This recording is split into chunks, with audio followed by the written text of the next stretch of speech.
은혜 받는 시간이 되고 하나님께는 영광이 되는 시간이 되기를 바랍니다. 자, 아마 기독교인들이라고 하면 너무나 잘 알고 있는 말씀 중에 한 구절일 것입니다. 그런데 이 말씀을 유심히 잘 살펴보면 이 말씀을 보시면 중요한 게 뭐냐면 항상 기뻐하라, 쉬지 말고 기도하라, 범사에 감사하라, 명령어로 되어 있다는 사실입니다. 사실 여러분, 기뻐한다는 것이 자발적으로 우러나와야 기뻐할 수 있는 거지 억지로 한다고 기뻐할 수 있겠습니까? 아니, 웃기지도 않은데 자꾸 웃어봐 이러면 그게 웃겨지겠습니까? 여기서 중요한 것은 항상이라는 단어입니다. 항상 기뻐하라 라고 말씀하고 있어요. 예수 안 믿는 사람도요, 좋은 일이 있으면 알아서 기뻐합니다. 그런데 항상이라는 말은 좋은 날이든 나쁜 날이든, 그리고 기쁜 일이든 힘든 날이든 상관없이 상황을 초월해서 기뻐하라는 것입니다. 이것도 기뻐하는 척 하지 말고 진짜 기뻐하라는 것입니다. 그런데 생각해 보면 이게 보통 힘든 일이 아닙니다. 성경에 보면 하나님이 쉬운 거는 명령하지 않아요. 예를 들면 너 밥 많이 먹어. 알아서 밥 많이 먹잖아요. 너 잠 많이 자. 알아서 잠을 많이 잡니다. 이런 거는 명령하지 않아요. 그렇지만 하나님이 명령하시는 걸 잘 보면은 정말 간단한데 힘이 들어요. 원수를 사랑하라. 정말 간단하죠? 힘들어요. 서로 사랑하라. 간단한데 힘들어요. 자, 그런데 왜 이 말씀이 성경에 많은지 생각해 보시기 바랍니다. 우리가 서로 그만큼 미워하기 때문이죠. 오늘 말씀에도 항상 기뻐하라 이 명령도 그 반열에 들어갑니다. 잘 나갈 때 기뻐하는 건 쉽습니다. 그렇지만 가난하고 병들고 실패했을 때, 억울한 누명을 썼을 때, 인생이 외롭고 힘들 때 기뻐하기란 참으로 어렵습니다. 그런데 주님께서는 기뻐하라고 명령하고 계셔요. 어떻게 해요? 항상 기뻐하라, 기뻐하라 명령하고 계십니다. 주님이 명령한다는 그 이유가 뭘까요? 우리가 할 수 있기 때문이죠. 더 정확하게 말하면 내가 할 수 있는 것이 아니라 내 안에 계신 성령께서 그 힘을 주시기 때문입니다. 믿음의 힘으로, 성령의 능력으로 하지 않으면 우리는 항상 기뻐할 수 없어요. 항상 기뻐하라 이 말은 억지로 가식적으로 쇼하라는 말이 아닙니다. 항상 기뻐할 수 있는 것은 모든 상황 속에 숨겨진 하나님의 놀라운 축복을 보기 때문에 이 모든 상황에서 기뻐하라고 말씀하시는 거예요. 모든 상황을 어떤 시각으로 봐야 되냐면 믿음의 시각으로 봐야만 하는 것입니다. 하나님은 우리를 사랑하시고 하나님은 실수가 없으신 분이십니다. 하나님은 능력이 많으신 분이십니다. 그런데 이 모든 상황과 고난과 어려움이 하나님의 허락 가운데 힘들고 복잡한 상황이 나에게 몰려왔다면 이것은 나는 모르지만 하나님의 뜻과 계획이 있습니다.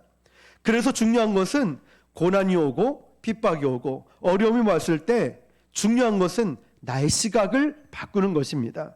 항상 기뻐하기 위해서 우리는 인생을 보고 역사를 보는 이 시각을 바꿔야 됩니다.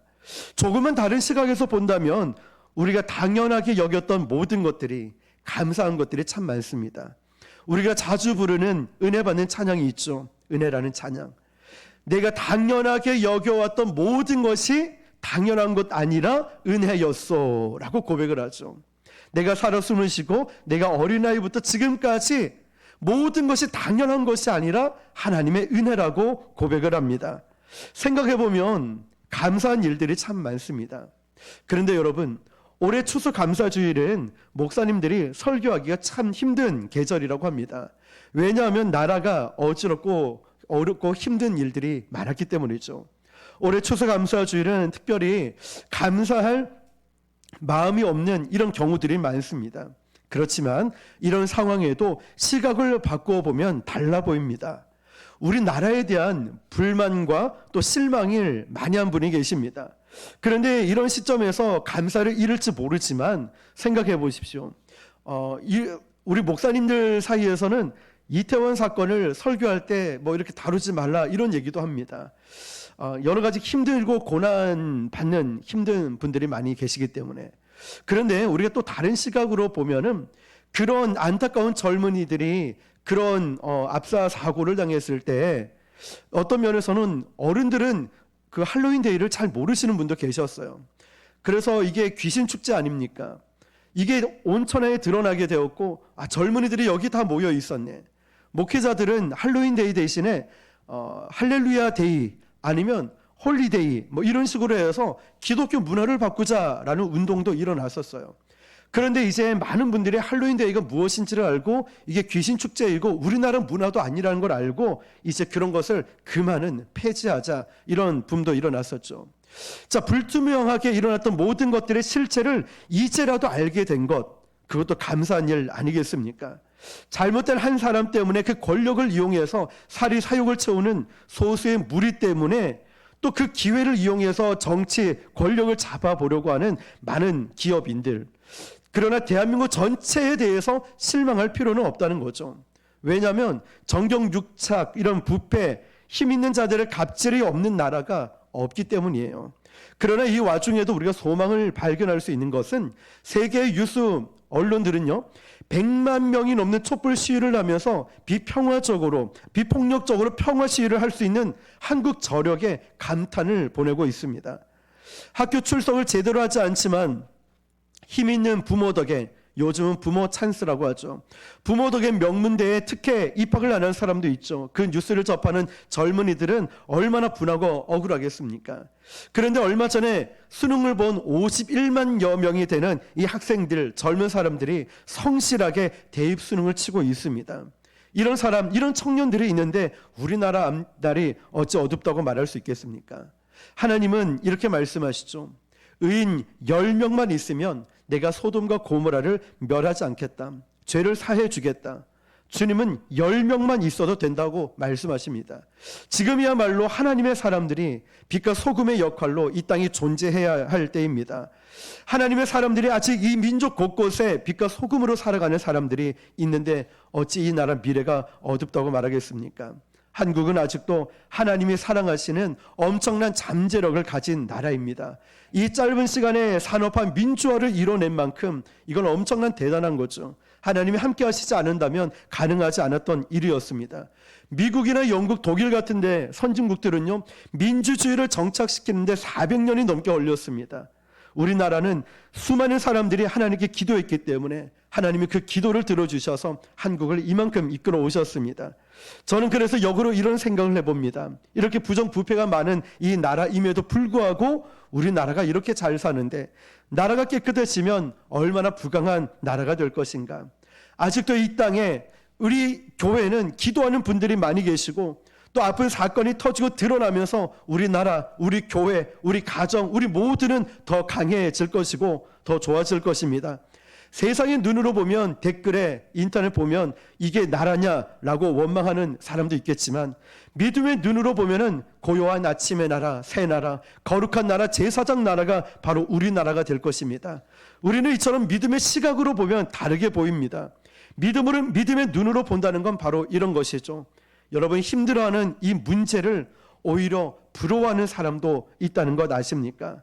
나도 그런 문제를 좀 경험해 봤으면 좋겠다. 나도 좀 이런 문제를 좀 나에게도 문제가 있어 봤으면 좋겠다라고 하는 분이 있어요.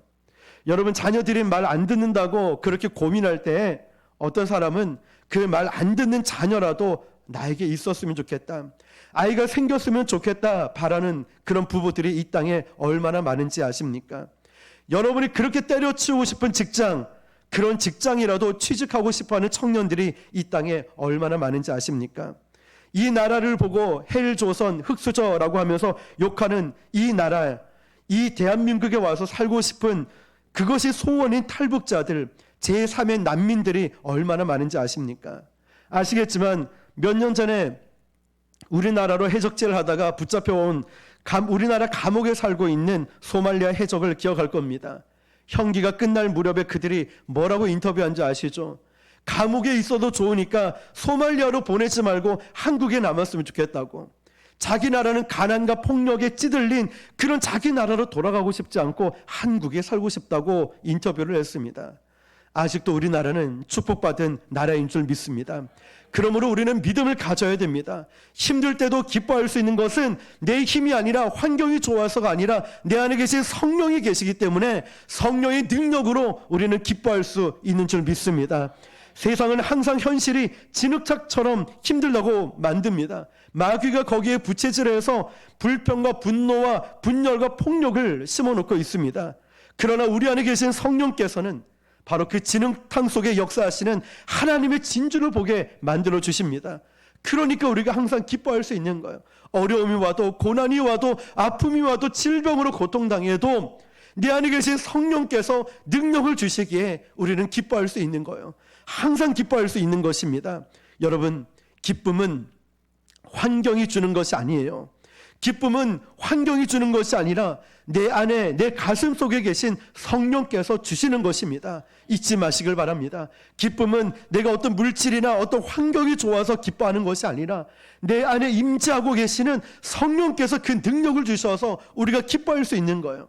성령께서 여러분 현실을 바라보는 시각을 바꿔주십니다. 세상을 보는 시각을 바꿔주셔요. 성령께서. 그래서 세상이 줄 수 없는 평안을 나에게 주고 세상이 감당할 수 없는 기쁨을 나에게 주심을 믿으시길 바랍니다. 사람들은 묻습니다. 도대체 환경은 그렇게 안 좋은데 무엇 때문에 그렇게 기뻐하냐고. 내 안에 계신 성령께서 나에게 기쁨을 충만하게 채워주시기 때문에 제가 기뻐합니다라고 우리는 고백할 수 있는 것입니다. 두 번째로는 쉬지 말고 기도하라고 명령하십니다. 쉬지 말고 기도하라.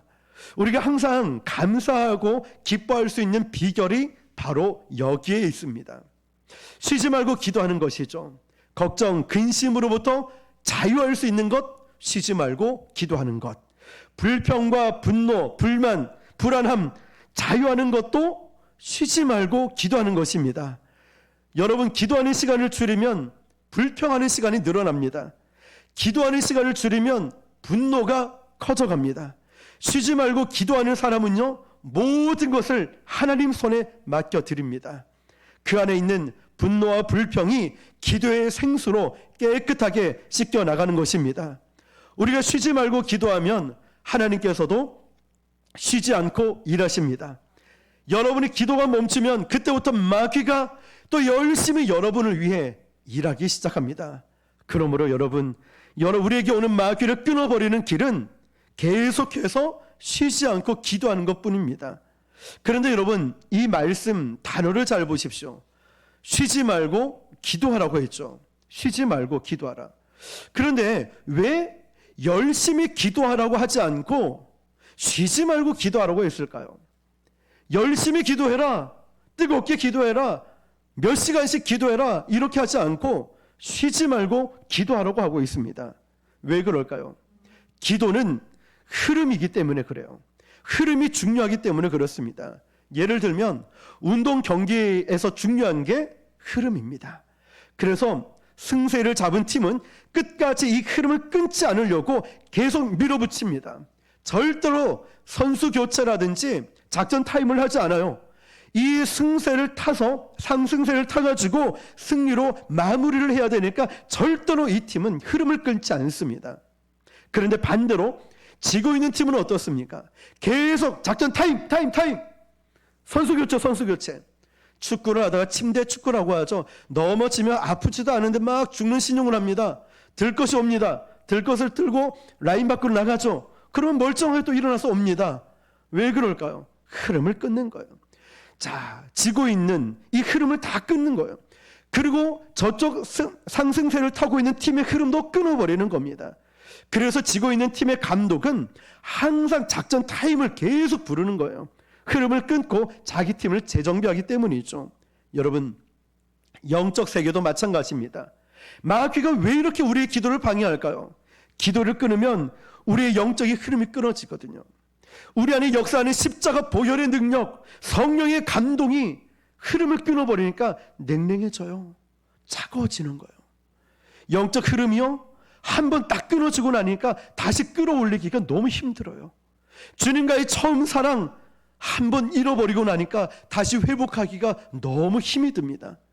그래서 100년의 영광을 가진 교회도요, 정말 딱 1년만 아니 몇 개월만 기도하지 않으면 순식간에 교회가 무너져요. 제가 예전에 전도 훈련을 갔던 서면 쪽에 있는 교회가요, 한참 신천지 막 집회가 일어나고 그런 공격들이 오고 하니까 담임 목사님께서 신천지가 너무 활기치고 하니까 우리 딱 3개월만 전도를 쉽시다 라고 했어요. 3개월만 쉰다는 게 지금 3년을 넘게 전도를 쉬고 있대요. 그래서 다급해서 연락이 온 거예요. 전도 쉬니까 어떻게 됐냐, 새신자도 안 옵니다. 새신자가 안 오니까 양육 시스템이 다 멈춰버렸어요. 그러니까 교회가 점점 예배를 폐하기 시작하는 거예요. 수요 예배하지 맙시다. 금요 기도회하지 말고 우리 그냥 가족끼리 예배합시다. 그냥 새벽기도 우리 일주일에 한 번만 합시다. 없애버려요. 주일도 한 번만 예배 드립시다. 모든 것을 폐해버려요. 그러니까 교회가 너무 썰렁하고 교회가 너무 죽은 교회처럼 너무 마음이 아픈 거죠. 잠깐 쉰다는 게 3년을 넘게 쉬어버리니 교회 전체 시스템이 마비가 되어버린 거예요. 자, 여러분, 우리의 신앙에도 작은 것 하나 멈춘 것 같아 보이지만 모든 것을 멈추게 만드는 작용을 한다는 거예요.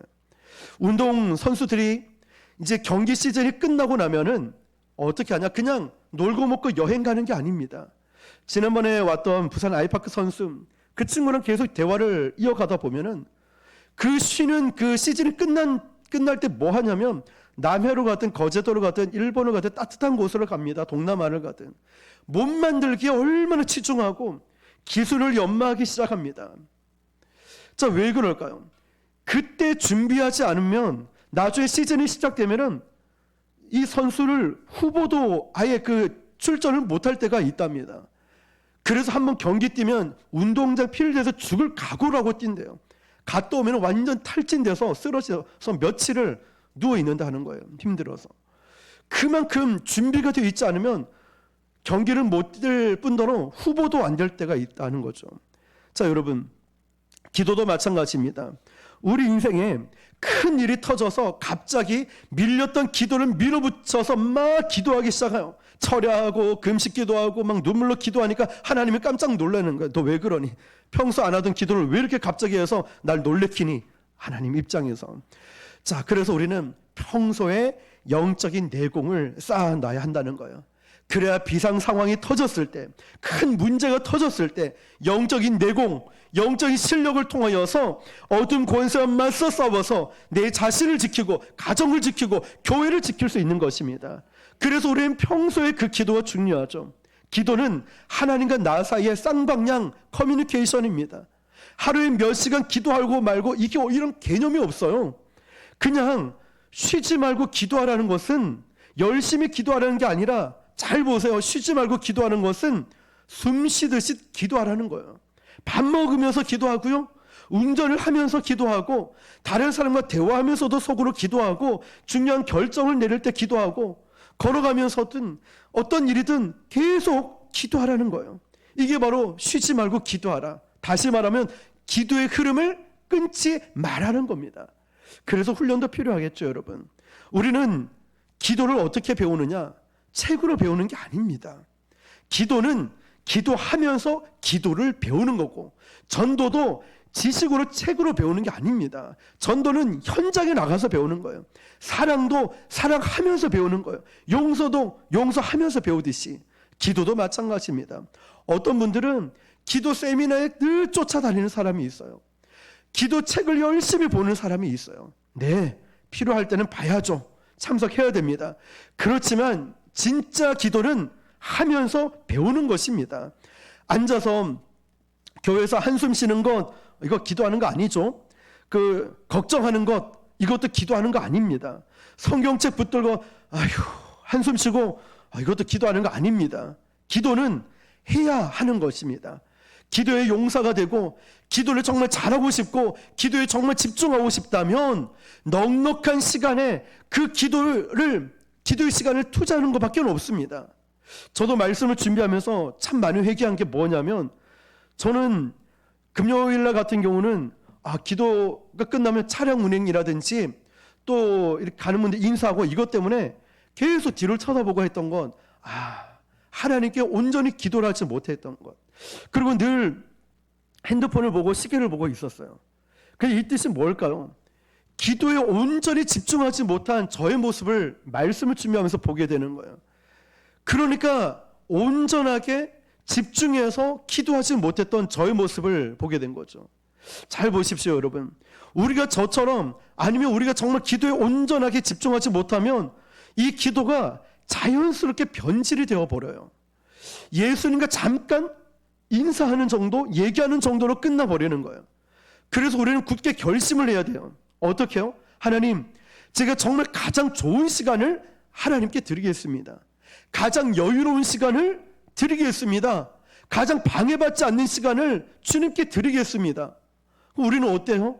시간 간신히 쪼개서 드리고, 우리는 정말 바쁜데 기도를 해치워버려요. 나 기도했어. 해치워버립니다. 우리 기도에 온전한 시간을 투자하지 않고 그냥 대충 얼버무리다가 기도한 것처럼 지나갈 때가 많아요. 근데 여러분, 기도가 뭘까요? 하나님의 성령이 내 안에 들어와서 충만하게 우리 죄를, 우리 세상 때를 다 씻어내고 우리 안에 정말 충만히 적실도록 시간을 내어 드려야 되는 거예요. 이게 기도라는 거예요. 근데 기도가 여러분, 우리가 해치워버리거나 중간에 끊어버리면 하나님의 영이 들어오는 이 파이프라인을 잘라버리는 것과도 같다는 것이죠. 여러분, 하나님이 우리에게 충만한 은혜를 주시길 원한다면 우리가 어떻게 해야 될까요? 충만한 시간을 드려야 되는 거예요. 기도는 일단 시간을 드려야 되는 것입니다. 기도의 골방을 찾아갔든 아니면 급하게 빠져나가는, 급하게 해치워버리는 건 하나님 앞에도 무례한 법이라는 거죠. 아까 말씀드렸듯이 스마트폰을 놓고 기도한다는 건 무슨 뜻일까요? 전화만 울리면, 카톡이 오면은 기도를 끊겠다라는 거죠. 카톡 오고 문자 오면 나 기도하지 않겠다, 이런 의미 아니겠습니까? 이런 의미로 핸드폰을 놔두고 자꾸만 기도 방해되는 요소들을 자꾸만 내 주변에 놔두니까 경건의 시간을 서둘러 끊어버리고 기도 시간도 끊어버리니까 경건이 망치게 돼요. 온전한 기도를 드리지 못하게 돼요. 여러분, 기도의 시간과 기도의 태도를, 우리 자신을 한번 보십시오.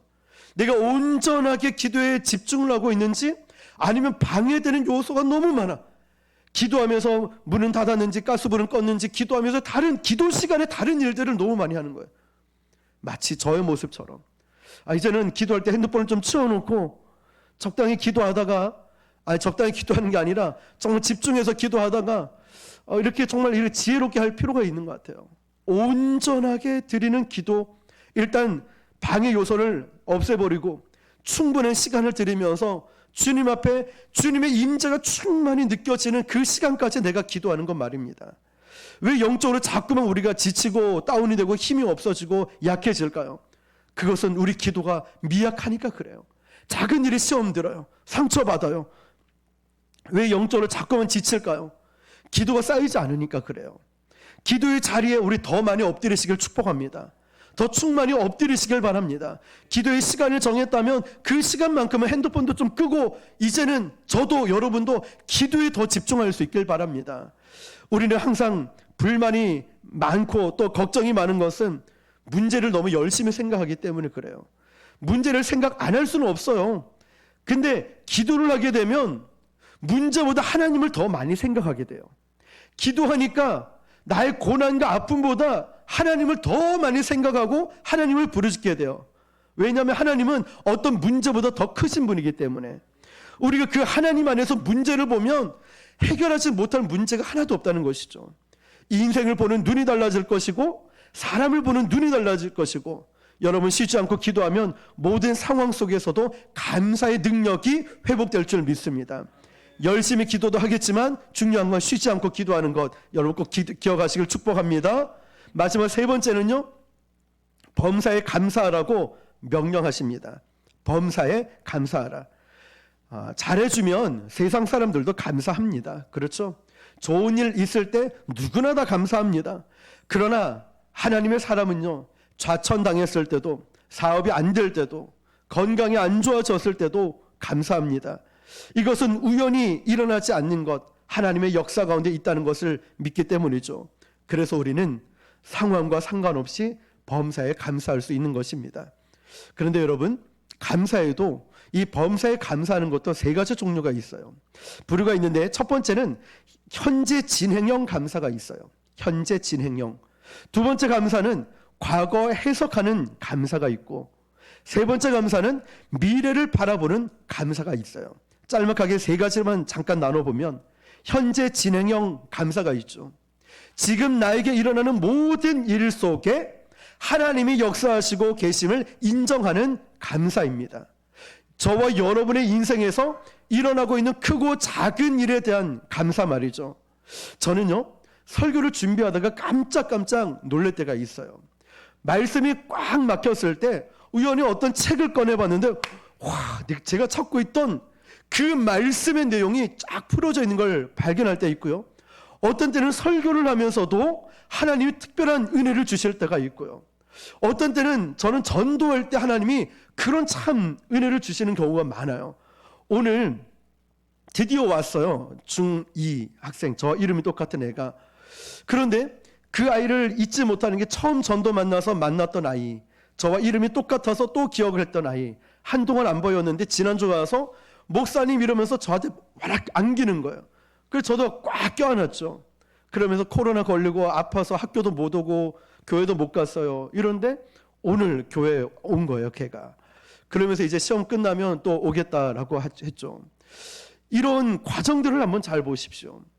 그 아이들에게 정말 필요한 게 따뜻함과 사랑이었죠. 그 다음에 예수님의 사랑을 느낄 수 있는 모습들. 옆에 있는 목욕탕도 그 아들을 위해 기도하고 있습니다 라고 수능을 위해서 기도하고 갈 때마다 따뜻하게 인사만 했을 뿐인데, 엊그제는 가니까 감사 헌금을 보통 여자인 아내분이 전 남편 몰래 주는 줄 알았더니 그게 아니라 남편이 직접 저에게 주면서 기도해줘서 고맙다고 감사 헌금을 주는 거예요. 그전에는 아내분이 줬다면 이제는 남편이 감사 헌금을 저에게 주더라고요. 건물주 할머니가 알면 또 깜짝 놀랄 거예요. 힘들지 않냐라고 저에게 말했는데, 우리 교회 헌금한다는 사실로 저번에도 놀랐었거든요. 우리 교회가 이렇게 쓰임받고, 하나님은 지금 이 전도를 통하여서도 하나님은 지금 우리 교회를 통해 이렇게 일하고 계시구나, 이런 놀라운 사실들, 이런 시간들이 너무너무 많이 깨닫는 거죠. 자, 여러분, 이처럼 우리 현실에 일어나고 있는 모든 일들, 지금 만나고 있는 여러분 주변의 사람들, 지금 여러분이 읽고 있는 책들, 모든 사고, 모든 문제가 하나님의 선물이라는 것이에요. 그래서 우리는 모든 상황 속에 현재 일어나는 가운데 하나님이 역사하심을 믿고 여러분 감사할 수 있길 바랍니다. 두 번째, 범사에 감사하라는 말은 동시에 과거에 일어나고 있는 모든 사건들로 인해 감사하라는 것이죠. 감사하는 사람들은요, 과거를 어떻게 해석하냐면 은혜로 해석을 합니다. 은혜의 시각으로 해석을 합니다. 그러니까 과거의 노예가 되지 않아요.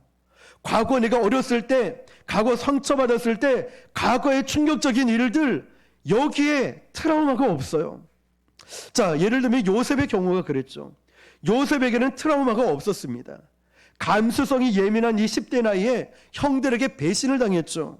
노예로 팔려갔습니다, 애굽에. 요셉이 그때부터 인간적 생각으로는 트라우마가 얼마나 컸겠습니까? 아마 속으로는 어떤 인간도 난 믿을 수 없어 라고 그랬을 거예요. 나는 형들에게 복수할 거야, 똑같이 보여줄 거야. 아마 그럴 수도 있었을 것입니다. 그는 나중에 자기를 팔아넘긴 형들을 만났을 때 요셉은 복수하지 않았습니다. 오히려 형들의 배신을 통하여서 그는 이렇게 고백하죠. 하나님의 뜻이 있어서 나를 애굽으로 먼저 보냈다고, 애굽의 총리가 되게 하셨다고, 하나님이 이런 역사를 위해서 바로 내가 노예로 팔려가는 이 과정도 하나님 계획의, 하나님의 멋진 빅픽처, 그림의 일부분이었다고 요셉은 과거를 그렇게 해석을 합니다. 이것을 은혜의 시각으로 해석하는 것이죠. 자, 여러분, 그러면서 그 형들을 용서하겠다 선포를 합니다. 따라해 볼까요? 영성은 해석하는 것이다. 그렇습니다, 여러분. 영성은 해석하는 것입니다. 내게 일어나고 있는 크고 작은 일들, 좋고 나쁜 일들, 슬픈 일들, 하나님은 놀라운 드라마, 빅픽처 안에 있다는 것을 우리가 인정할 때 우리는 과거로부터 자유로울 수 있습니다. 여러분이 상처받았던 과거의 일들, 여러분이 힘들었던 그 과거의 사건들, 여러분이 과거에 기억하고 싶지 않은 그런 눌림과 억울함과 아픔의 일들, 그러나 은혜의 시각으로 해석을 하면 우리는 그것조차도 감사할 수 있을 것입니다. 그때 여러분은 우리는 축복된 미래를 열어갈 수 있을 것입니다. 마지막 세 번째를 보면 감사는요, 미래지향적인 것입니다. 성경에서 감사를 이야기할 때 잘 보면은 아직 이루어지지 않았는데 감사를 많이 합니다. 잘 알고 있는 오병이어 사건을 아실 것입니다. 아직 5,000명의 음식이 만들어지지 않았는데 예수님은 먼저 감사하셨죠. 그리고 그 후에 5,000명을 배불리 먹이셨습니다. 이루어지고 난 다음에 감사한 것은 뉴스지, 과학이지, 믿음이 아닙니다. 믿음의 감사는 뭘까요? 아직 이루어지지 않은 것을 축복을 놓고 감사하는 거예요. 아직 이루어지지 않았지만 미리 보고 감사하는 것입니다. 생각해 보십시오. 우리가 태중에 아기가 있거나 아니면 갓난 이 아기가 태어났습니다. 그때 이 아이의 이름을 짓기도 전에 이 아이를 위해서 뭐라고 기도합니까? 하나님, 이 시대에 다니엘로 사용해 주십시오. 이 아이를 이 시대의 다윗처럼, 모세처럼 사용해 주십시오. 이 아이가 이 나라의 대통령이 되게 해달라고, 지도자가 되게 해달라고, 변호사, 판검사가 되게 해달라고. 이루어지지 않았죠. 이제 갓난 1살도 안 된, 100일도 안 지난 이 아이에게 벌써부터 믿음으로 우리가 선포하죠. 맞습니다. 그게 감사예요.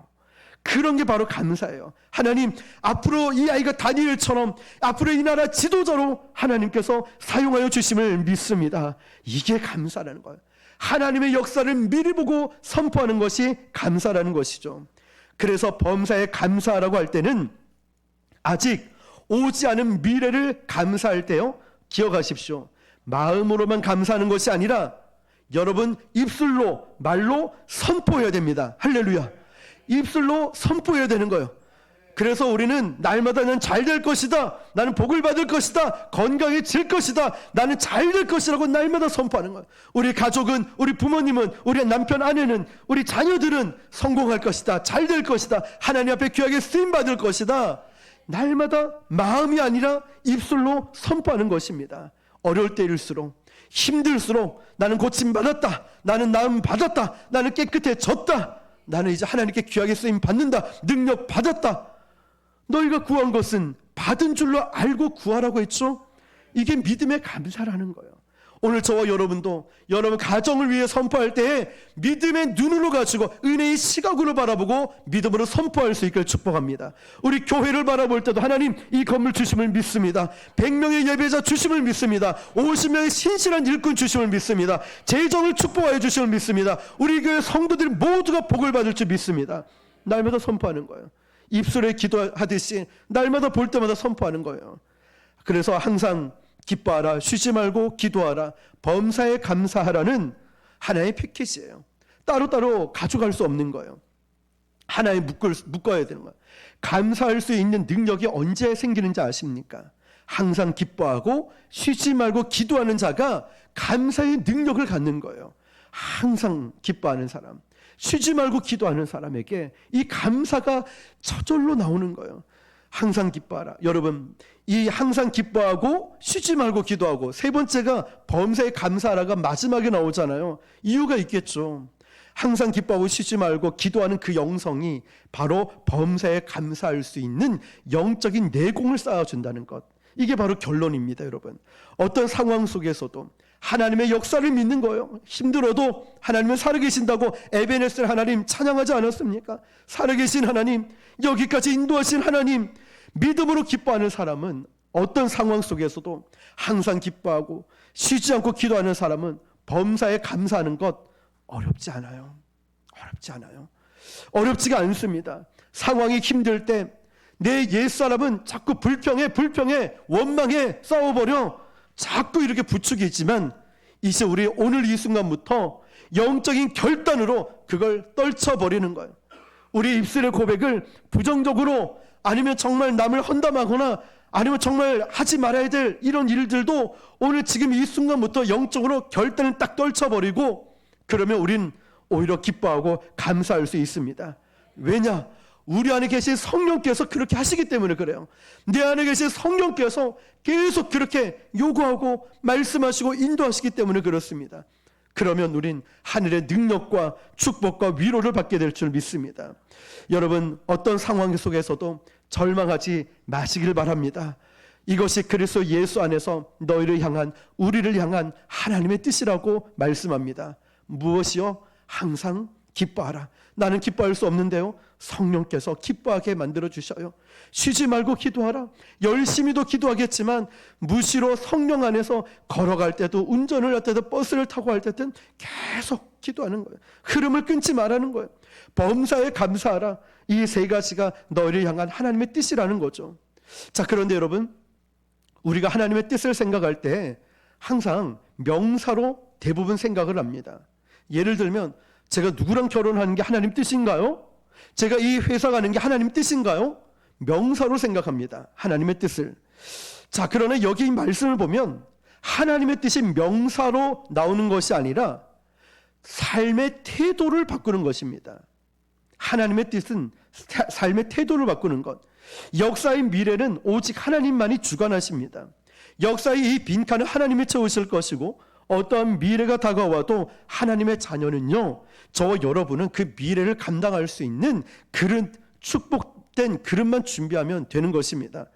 그 축복의 그릇이 바로 내 삶의 태도라는 거예요. 하나님이 채워주시니까, 하나님이 이끌어 가시니까 내가 준비할 건 축복의 그릇, 축복의 그릇, 준비된 그릇을 준비하는 거예요. 이것이 너희를 향한 하나님의 뜻이라고 기록하고 있어요. 그런데 여러분, 이 말씀의 배경을 잠시 보면요, 이 말씀은 사도 바울이 데살로니가 교회에 준 편지의 일부분입니다. 그런데 지금 데살로니가의 교회는요, 믿음의 열정도 있고 순수함도 있었어요. 그런데 아직 믿음이 어린 거예요. 그러니까 이 당시 로마의 정부의 핍박이 너무 심하니까, 어려움이 많으니까 어떻게든 이 현실을 극복해야 되겠다라는 믿음이 있었습니다. 그래서 이 많은 데살로니가 성도들은 성급한 재림론에 빠져 있었어요. 이 당시 예수님이 승천하신 지 30년도 안 되던 때였어요. 다들 하나님 뜻 하면 뭐라고 생각하냐면 재림론, 주님이 언제 오시지, 주님이 언제 오시지, 이 생각뿐이었어요. 왜냐하면 주님이 다시 오시면은 이 힘든 현실에서 벗어날 수 있었거든요. 그러니까 주님 빨리 오세요, 주님 빨리 오세요. 그들이 생각하는 하나님의 뜻은 주님 다시 오심, 이것밖에 없었어요. 다시 말하면 현실로부터 도망가는 것, 이거였다는 거죠. 그런데 하나님께서는 늘 도망가지 말라고 하시는 거예요. 주님이 재림이 아니라, 야, 주님이 언제 오시든 언제 오든 미래에 어떻게 되든 너는 그거 신경 쓰지 말고 너는 오늘 하루하루를 이렇게 살아가는 것이 나의 뜻이야. 뭐라고 말씀하시냐면, 이 하루하루를 항상 기뻐하고 쉬지 말고 기도하고 범사에 감사하고 이것이 너희를 향한 하나님의 뜻이야 말씀하시는 거예요. 여러분, 우리도 그렇죠. 나도 현실을 좀 도피하고 싶어요. 좀 벗어나고 싶어요. 내가 왜 이렇게 살아가야 되는지 답답해서 주님 빨리 오셨으면 좋겠다, 이런 생각 들 때도 있어요. 왜 기도 응답은 안 되지? 우리 지난 금요일처럼 엘리야의 하나님 어디 계십니까? 하나님 도대체 어디 계십니까? 라는 이 절규가 나올 때가 있죠. 그런데 중요한 건 주님이 이렇게 말씀하시는 거예요. 너희를 향한 나의 뜻은 힘들고 어려워도 성령께서 너를 기뻐하게 만드니까 넌 기뻐하며 살아. 쉬지 말고 그 기도의 끈을, 흐름을 놓지 마. 쉬지 말고 기도해. 범사에 그러면 감사하며 너는 살 수 있을 거야. 이것이 바로 너희를 향한, 우리를 향한 하나님의 뜻이야. 중요한 건 이거죠. 우리가 예수 그리스도 안에 거하는 거예요. 저와 여러분이, 우리는 혼자 처절하게 살아가는 인생이 아닙니다. 아무리 세상이 힘들어도요, 우리는 그리스도 예수 안에서 하나님의 뜻을 붙잡는 사람인 줄 믿습니다. 주님의 뜻 가운데 살아가야 돼요. 내가 돈을 버는 목적, 공부하는 목적, 내가 살아가는 모든 목적이 하나님의 영광을 위해 살아가야 됩니다. 요한복음 15장 5절입니다. 제가 읽어드릴게요.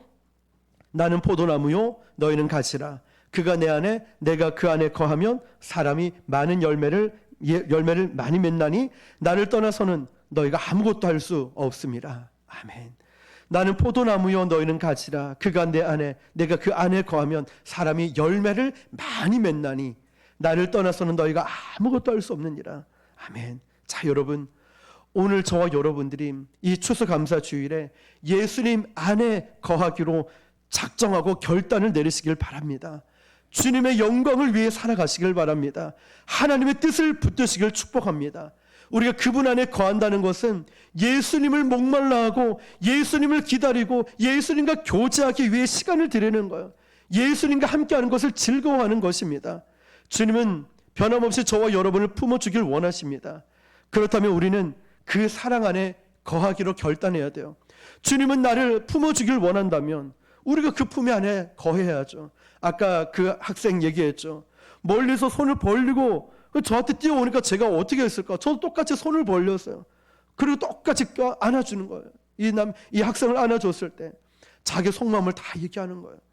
오늘 저는 카톡을 보냈었지만 답이 없어서 올지 안 올지 몰랐는데 왔다고 인사하고 갈 때 또 간다고 인사하고 목사님 시험 기간 때는 못 와도 끝나고 다시 올게요. 이 아이를 한번 보십시오. 우리 주님의 마음이 어떨까요? 우리 주님은 끝없이 팔을 벌려서 우리에게 다가올 때 저와 여러분 역시도 주님의 사랑 안에 거하기로 결단하고 시간을 내어 드려야 돼요. 가장 좋은 시간을 말이죠.